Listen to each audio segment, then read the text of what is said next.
America ने अभी अभी अपने सबसे पुराने दोस्तों की पीठ में छुरा घोंपा है। खाड़ी के देश सऊदी अरब, यूएई, वही देश जिन्होंने दशकों तक अमेरिकी सैन्य अड्डों को जगह दी, जिन्होंने अमेरिका के साथ मिलकर पेट्रो डॉलर सिस्टम बनाया, उन्हें ईरान के हमलों के सामने अकेला छोड़ दिया गया। अब आप सोच रहे होंगे, ठीक है, मध्य पूर्व में तनाव ये तो होता रहता है, इसका मुझसे क्या लेना देना? सब कुछ।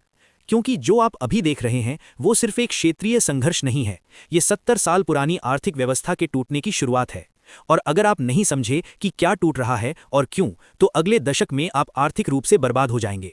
तो चलिए शुरू से समझते हैं। 2026 को समझने के लिए हमें 1945 पर वापस जाना होगा। दूसरे विश्व युद्ध के बाद पूरी दुनिया बर्बाद हो चुकी थी। यूरोप बम से तबाह, रूस नष्ट, जर्मनी, ब्रिटेन, जापान सब आर्थिक रूप से खून बह रहे थे। लेकिन अमेरिका की जमीन पूरी तरह सुरक्षित, बल्कि युद्ध के दौरान अमेरिकी कारखाने पूरी रफ्तार से चल रहे थे। अमेरिका दूसरे विश्व युद्ध से उससे कहीं ज्यादा ताकतवर होकर निकला जितना वो घुसा था। ये इसलिए जरूरी है क्योंकि, और ये पहली बड़ी बात है, तो WWI के बाद अमेरिका के पास ये सारी आर्थिक ताकत है और वो इसका इस्तेमाल एक सिस्टम बनाने में करता है। पहला, अमेरिकी डॉलर वैश्विक रिजर्व करेंसी बन जाता है।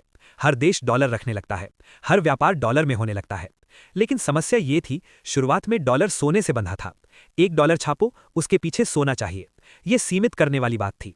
तो 1971 में निक्सन ने कुछ क्रांतिकारी किया। उन्होंने गोल्ड स्टैंडर्ड पूरी तरह खत्म कर दिया। डॉलर एक फिएट करेंसी बन गया, सोने से नहीं, बस अमेरिका पर भरोसे से बंधा। सोचिए इसका क्या मतलब है। अमेरिका के पास अब बिना किसी सीमा के पैसे छापने की ताकत है, मानव इतिहास का सबसे शक्तिशाली आर्थिक हथियार। लेकिन एक पेच है, अगर आप अनगिनत पैसे छाप रहे हैं तो कौन उसे स्वीकार करेगा? यहीं पर आधुनिक इतिहास का एक सबसे कम समझा जाने वाला सौदा आता है। 1970 के दशक में अमेरिका खाड़ी के देशों के पास जाता है, सऊदी अरब, यूएई, कुवैत, और उन्हें एक ऐसा प्रस्ताव देता है जिसे ठुकराना मुश्किल है। अपना तेल सिर्फ अमेरिकी डॉलर में बेचो, केवल डॉलर में। बदले में हम तुम्हें सैन्य सुरक्षा देंगे, हमारे वित्तीय बाजारों तक पहुंच देंगे और तुम्हारी सुरक्षा की जिम्मेदारी लेंगे। यही है पेट्रो डॉलर सिस्टम, और ये एक जीनियस चाल थी। क्योंकि अब दुनिया का हर देश जिसे ऊर्जा चाहिए उसे पहले डॉलर चाहिए, तेल चाहिए, डॉलर चाहिए। अचानक पूरा विश्व अमेरिकी डॉलर हासिल करने के लिए काम करने लगा। इसने अमेरिका को एक 3 परत का साम्राज्य दिया। परत 1, संसाधन। रूस, वेनेजुएला, खाड़ी देश, वो तेल, गैस, कच्चा माल नियंत्रित करते हैं। अमेरिका को इन्हें खुद रखने की जरूरत नहीं, बस ये नियंत्रित करना है कि कौन बेचे और किस करेंसी में। परत 2, मैन्युफैक्चरिंग। ये चीन को मिली। अमेरिका कहता है हमारी फैक्ट्री बनो, हम पूंजी देंगे, तकनीक देंगे, व्यापार मार्गों तक पहुंच देंगे, तुम वो सामान बनाओ जो हम खाते हैं। अमेरिका ने खुद मैन्युफैक्चरिंग क्यों नहीं की? सोचिए, मैन्युफैक्चरिंग जहरीली होती है, मार्जिन कम होता है, प्रतिस्पर्धी बनने के लिए श्रम और पर्यावरण कानूनों से समझौता करना पड़ता है। ये अमेरिका का काम नहीं, गंदा काम किसी और को करने दो। परत 3, वित्त और तकनीक। यही अमेरिका रहा। Wall street, silicon valley, IMF, विश्व बैंक, WTO सब अमेरिका के नियंत्रण में। यही असली मार्जिन है, यही असली ताकत है। और लगभग 40 साल तक ये सिस्टम बखूबी काम करता रहा। फिर 2008 आया। 2008 के वित्तीय संकट ने अमेरिका को लगभग दिवालिया कर दिया। वो बचे सिर्फ इसलिए क्योंकि वो पैसा छाप सकते थे। लेकिन इससे सिस्टम की नींव में दरार आ गई और चीन देखता रहा। देखिए, जब अमेरिका खपत और वित्तीयकरण में डूबा था, चीन वो घिसा पिटा काम कर रहा था जो कोई नहीं करना चाहता। मैन्युफैक्चरिंग, बुनियादी ढांचा, शिक्षा, सप्लाई चेन, शून्य से पूरे औद्योगिक तंत्र खड़े करना। और फिर, और ये सबसे अहम कदम है, चीन ने अमेरिका पर निर्भरता कम करनी शुरू की। उसने अमेरिकी ट्रेजरी बॉन्ड बेचने शुरू किए, अपने व्यापार गठबंधन बनाए, ब्रिक्स को बढ़ावा दिया, अपनी ऊर्जा आपूर्ति के रिश्ते बनाए। एक ठोस संख्या देखिए, अकेले 2025 में चीन ने $1.19 ट्रिलियन का रिकॉर्ड निर्यात किया, ग्लोबल साउथ और यूरोप की तरफ रुख करके, अमेरिका पर निर्भर नहीं रहकर। अब बात करते हैं उन चीजों की जो अमेरिका को चीन से चाहिए। नंबर 1, दुर्लभ खनिज, AI चिप्स, लड़ाकू विमान, अंतरिक्ष अन्वेषण, सब के लिए जरूरी। चीन इनकी प्रोसेसिंग का बड़ा हिस्सा नियंत्रित करता है, इसीलिए अमेरिका की अचानक ग्रीनलैंड में दिलचस्पी बढ़ी है। नंबर 2, दवाइयाँ। अमेरिका में इस्तेमाल होने वाली ज्यादातर दवाओं के सक्रिय तत्व चीन में बनते हैं, फिर भारत में असेंबल होते हैं, फिर अमेरिका जाते हैं। एक सप्लाई चेन टूटने से दवा की कमी हो सकती है। Number 3, electronic supply chain. भले ही आपका आईफोन भारत में असेंबल लिखा हो, ज्यादातर पुर्जे अभी भी चीनी फैक्ट्रियों से आते हैं। तो चीन को अमेरिका से क्या चाहिए? Advanced semiconductor, Nvidia chips, AI infrastructure. चीन फ्रंटियर टेक में अभी भी पीछे है, यही अमेरिका का सबसे बड़ा हथियार बचा है। अमेरिकी बाजार तक पहुंच, अभी भी दुनिया का सबसे अमीर और सबसे आकर्षक बाजार। और डॉलर खुद, चीन के पास अभी भी अमेरिकी कर्ज का ढेर है। डॉलर को उड़ाने का मतलब है खुद को उड़ाना। इसीलिए यूएस और चीन के बीच सीधी गर्म जंग नहीं होगी। अगर अमेरिकी अर्थव्यवस्था 40 ट्रिलियन से शून्य पर आ जाए, चीन भी साथ डूब जाएगा। दोनों एक दूसरे की तबाही की गारंटी है, कोई भी दूसरे को पूरी तरह नष्ट नहीं कर सकता। तो इसके बजाय वो बाकी जगहों पर लड़ रहे हैं। यहाँ वो आंकड़ा है जिसकी कोई बात नहीं कर रहा। ईरान के तेल निर्यात का 90% चीन को जाता है। 50% नहीं, 60% नहीं, 90%। और सबसे बड़ी बात, ये अमेरिकी डॉलर में नहीं होता, ये पूरी तरह डॉलर सिस्टम के बाहर होता है। तो जब अमेरिका और इजराइल अभी ईरान पर बम गिरा रहे हैं, खुद से पूछिए, इससे सबसे ज्यादा नुकसान किसका होगा? चीन का। ईरान को अस्थिर करना मतलब है चीन की ऊर्जा आपूर्ति को अस्थिर करना। और ऊर्जा संकट में फंसा चीन एक कमजोर चीन है। हॉर्मुज जल डमरू मध्य का नक्शा देखिए। दुनिया का लगभग 5वां हिस्सा तेल उस सक्रिय नहर से गुजरता है। अगर वो इलाका लगातार संघर्ष में रहे, तेल की कीमतें बढ़ती हैं, आपूर्ति अनिश्चित हो जाती है और चीन की मैन्युफैक्चरिंग मशीन को ऊर्जा की अनिश्चितता झेलनी पड़ती है। इससे अमेरिका को वक्त मिलता है। वक्त किस काम के लिए? 4 काम। रणनीति 1, टैरिफ। चीन के व्यापार फायदे पर चोट करो, कंपनियों को सप्लाई चेन पर दोबारा सोचने पर मजबूर करो। चीन की वैश्विक विस्तार की रफ्तार धीमी करो। रणनीति 2, ऊर्जा अस्थिरता। ईरान को अस्थिर करो, वेनेजुएला पर कब्जा करो, कनाडा को सुरक्षित करो। अमेरिका पहले से दुनिया का सबसे बड़ा तेल उत्पादक है, वो ऊर्जा का किला बना रहा है। रणनीति 3, मैन्युफैक्चरिंग वापस लाओ। फैक्ट्रियां अमेरिका वापस लाओ। एआई और रोबोटिक्स से सस्ते मजदूरों की जगह लो। 10 लाख मजदूर नहीं चाहिए अगर 10 लाख रोबोट हों। रणनीति 4, एआई की रेस जीतो। ये सबसे जरूरी है।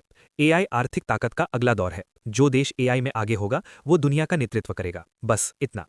समस्या ये है कि खाड़ी देशों के साथ विश्वासघात करके अमेरिका ने वो चीज नष्ट कर दी जो उसने 50 साल में बनाई थी, भरोसा। तो पुरानी व्यवस्था टूट रही है, उसकी जगह क्या आएगा? ज्यादातर विश्लेषक यहां गलती करते हैं। वो सोचते हैं ये बदलाव 30-40 साल में धीरे धीरे होगा, क्रमिक, नियंत्रित, व्यवस्थित। मेरे ख्याल से वो बिल्कुल गलत है। जब इतने आपस में जुड़े सिस्टम में भरोसा टूटता है, वो तेजी से टूटता है। हम इसे पहले से देख रहे हैं।